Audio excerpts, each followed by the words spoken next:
Greetings, fellow voyagers through time, and welcome to History's Tapestry, where every thread tells a story. Today, we embark on an intricate journey into the life of one of the 20th century's most compelling and controversial figures, Indira Gandhi.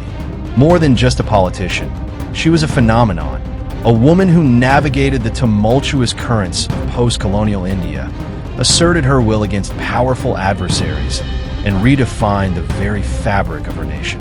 Her story is a complex weave of personal sacrifice, unwavering conviction, and the immense weight of power. Join us as we explore the inner sanctum of India's Iron Lady, seeking to understand the woman behind the legend. Imagine a childhood where lullabies are punctuated by the whispers of revolution, and playtime involves staging freedom struggles. How does such an upbringing forge the steel of a future leader? Her early childhood, immersed in the core of India's independence movement. Born on November 19, 1917, in Allahabad, into the illustrious Nehru family. Anand Bhavan, her ancestral home, was not merely a residence, but a nerve center of the Indian National Congress, frequented by giants like Mahatma Gandhi, Sardar Patel, and Maulana Azad. This meant police raids, arrests, and the constant hum of political strategizing were part of her daily reality. Her mother, Kamala Nehru, a strong-willed yet often ailing woman, and her father, Jawaharlal Nehru, perpetually engaged in the freedom struggle, shaped her fundamentally. She often saw her parents and grandparents being taken to jail, leaving a profound impact. At a tender age of 5, she famously confronted a British police inspector trying to confiscate family property, showcasing an early defiance. She even burned her favorite foreign doll in a bonfire, an act of personal sacrifice for the Swadeshi movement, a moment she later described as murdering someone. A unique bond with her father, fostered through the famous letters from father to his daughter, written from prison, which educated her on world history and imbued her with a sense of global perspective. Her admiration for Mahatma Gandhi, Bapu, was immense, observing his principles of nonviolence and mass mobilization. The early loss of a baby brother contributed to a somewhat solitary childhood. A deeply introspective and often lonely child, the constant political upheaval instilled in her a strong sense of duty, a deep understanding of sacrifice for a cause greater than oneself, and perhaps a certain emotional resilience or aloofness. She developed an astute observational capacity, absorbing the nuances of political discourse and human interaction from a very young age. This period cultivated her strong nationalist fervor and a nascent understanding of power dynamics. How does a child's imaginative play become a symbolic act of resistance, foreshadowing a life dedicated to shaping a nation? Her formative years were childhood innocence intertwined with political activism. At just 12 years old, she organized the Vanner Sena, Monkey Brigade, a children's army that aided freedom fighters by running errands, distributing pamphlets, and even smuggling messages past police surveillance. This was her first foray into organized activism, demonstrating an innate ability to mobilize and lead. Her education was sporadic, encompassing schools in India, including Rabindranath Tagore's Visva Bharati at Santiniketan, and later institutions in Europe, notably Somerville College, Oxford. Though she didn't complete her degree, these experiences broadened her worldview and exposed her to diverse intellectual currents. Her interactions with other children of political activists fostered a sense of camaraderie and shared purpose. Her mother's declining health meant Indira often had to take on adult responsibilities early, further shaping her independence.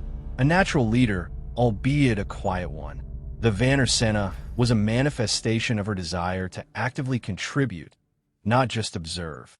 She developed a practical understanding of grassroots mobilization and the subtle art of defiance.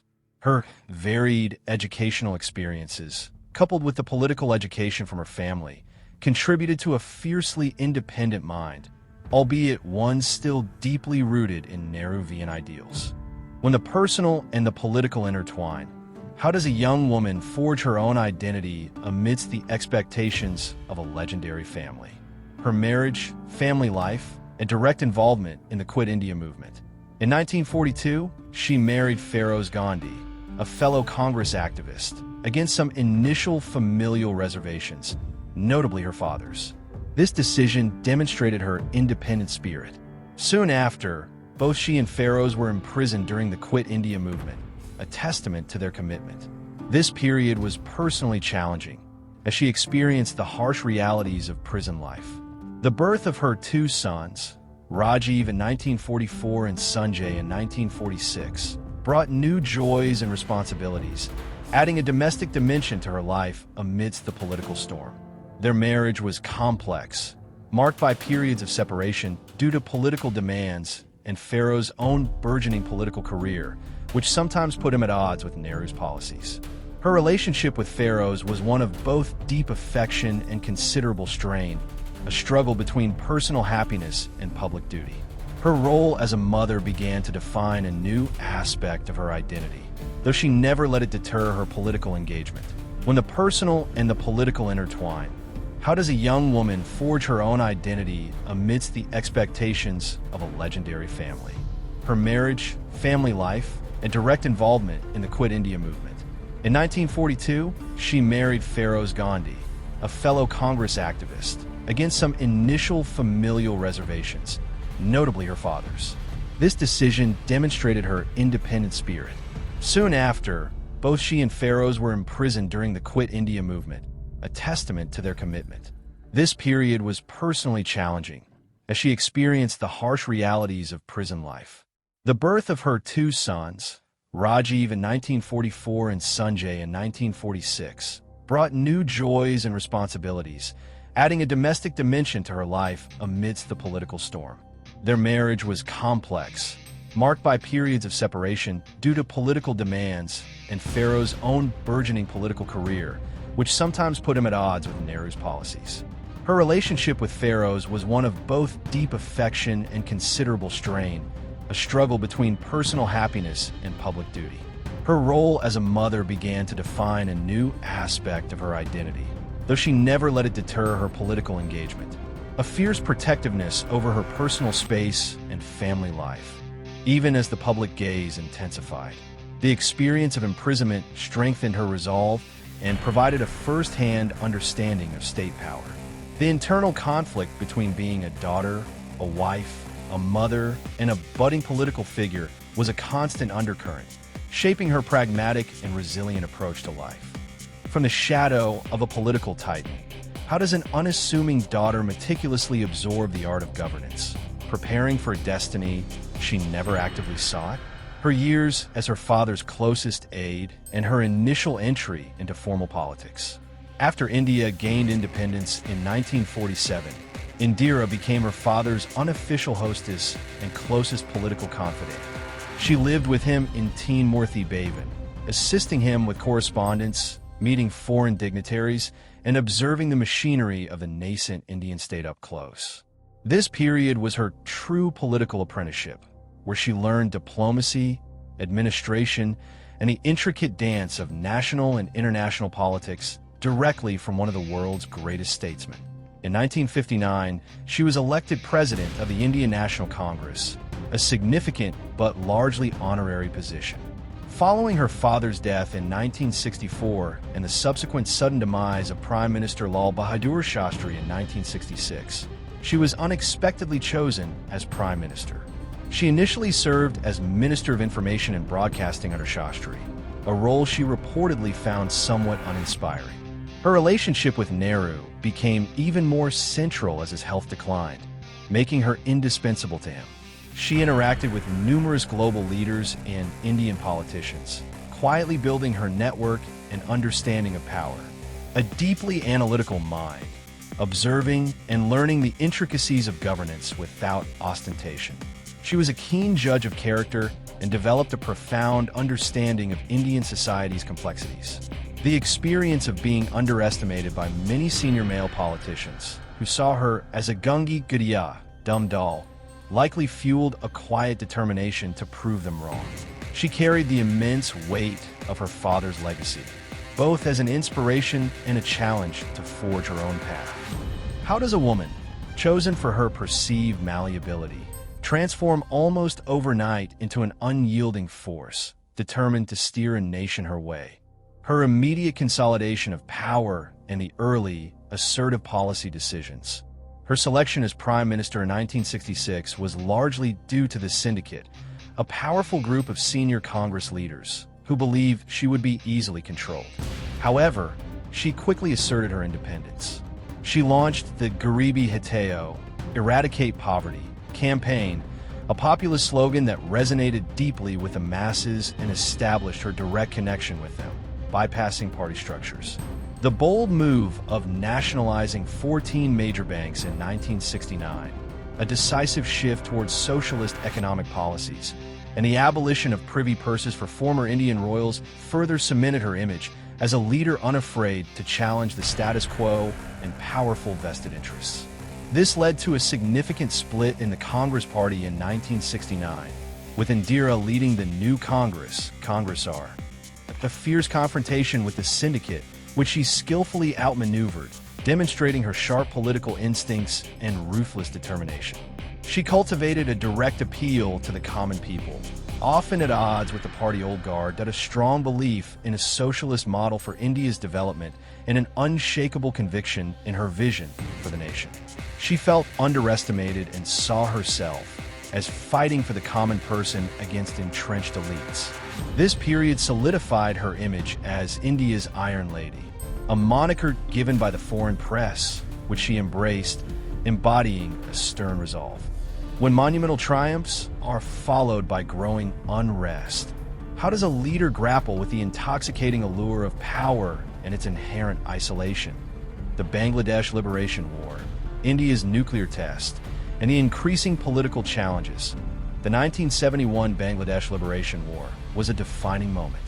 Faced with a massive refugee crisis from East Pakistan and Pakistan's brutal crackdown, Indira Gandhi masterminded India's decisive intervention, leading to the creation of independent Bangladesh. This military and diplomatic triumph earned her immense popularity and solidified her global standing. In 1974, India conducted its first peaceful nuclear explosion, Smiling Buddha, signaling its technological prowess and assertive foreign policy. However, this period also saw growing economic hardships, inflation, and social unrest.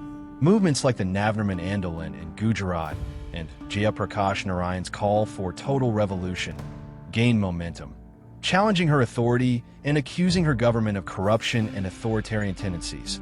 Her decisive leadership in the 1971 war established India as a regional power and forged closer ties with the Soviet Union, much to the chagrin of the US and China. Domestically, her relationship with the opposition grew increasingly strained, characterized by mutual suspicion. The high of the 1971 victory likely reinforced her belief in her own destiny and infallible judgment. However, the escalating internal dissent, fueled by economic woes and opposition activism, created a sense of siege. She began to perceive criticism as a direct threat to India's stability and unity, blurring the lines between personal attack and national interest. This led to a growing conviction that strong measures were necessary to maintain order. When democracy is suspended for the sake of order, what becomes of a leader's conscience? And how does the weight of absolute power transform a nation? The declaration of the emergency and its far-reaching consequences. On June 12, 1975, the Allahabad High Court invalidated the 1971 election on grounds of electoral malpractice, threatening to strip her of her parliamentary seat. In response, on June 25, 1975, she advised President Fakhruddin Ali Ahmed to declare a state of internal emergency. This 21-month period saw the suspension of civil liberties, censorship of the press, and the mass arrest of political opponents.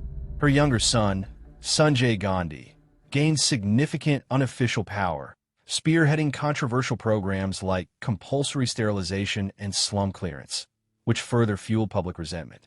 The emergency remains the most contentious period of her rule, deeply scarring India's democratic fabric, a near-complete breakdown of trust with the political opposition and a chilling effect on dissent. Her reliance on a small inner circle, including Sanjay, intensified during this period, isolating her further. The profound sense of being indispensable to India's stability, believing that only she could prevent chaos. She genuinely felt the nation needed a dose of bitter medicine to recover its health, viewing her actions as necessary, albeit harsh, to maintain unity and discipline. However, the authoritarian measures, especially the excesses committed by Sanjay and his coterie, likely created an internal tension between her stated goals and the harsh reality on the ground, leading to moments of self-doubt even amidst her unwavering resolve. What happens when the iron grip loosens and the very people who once hailed a leader rise to reclaim their voice? Her electoral defeat, the end of the emergency, and her period out of power. Confident of her popularity, Indira Gandhi called for general elections in 1977. However, the widespread public anger over the emergency's excesses led to a stunning defeat for her and the Congress Party, marking the first time a non-Congress government, the Janata Party, came to power at the center. She also lost her own parliamentary seat. This period was one of political wilderness, marked by commissions of inquiry investigating emergency-era abuses and her brief imprisonment on corruption charges. Despite these setbacks, she relentlessly toured the country, reconnecting with the masses, particularly the marginalized, often traveling by elephant or bullock cart to reach remote villages. Her relationship with the public, though initially fractured, began to mend through her determined outreach. The opposition Janata government, riddled with internal squabbles, inadvertently helped her resurgence, that a period of deep introspection and resilience. The defeat was a harsh blow, but it also reignited her fighting spirit. She viewed her time out of power as a personal affront, but also as an opportunity to understand the pulse of the nation more directly. Her unwavering self-belief, coupled with her political astuteness, allowed her to patiently wait for the Janata government to self-destruct, recognizing that her time would come again. How does a leader, once repudiated, orchestrate a dramatic return to power, only to face an even more complex and violent challenge to national unity? Her triumphant return to power and the escalating crisis in Punjab. The internal feuds within the Janata Party led to its collapse, and fresh elections were called in 1980. Indira Gandhi, leading a resurgent Congress, the I for Indira, campaigned tirelessly and achieved a stunning comeback, winning a massive majority. Her second term, however, was immediately overshadowed by the escalating Sikh separatist movement in Punjab, led by Jarnail Singh Bhindranwale, who sought an independent Khalistan. The situation deteriorated, with increasing militancy and violence. She skillfully capitalized on the public's disillusionment with the Janata government's instability. However, her relationship with sections of the Sikh community became increasingly fraught. The tragic death of her younger son, Sanjay, in an air crash in 1980, significantly impacted her, leading her to reluctantly groom her elder son, Rajiv, for political succession, a renewed sense of purpose and vindication upon her return to power.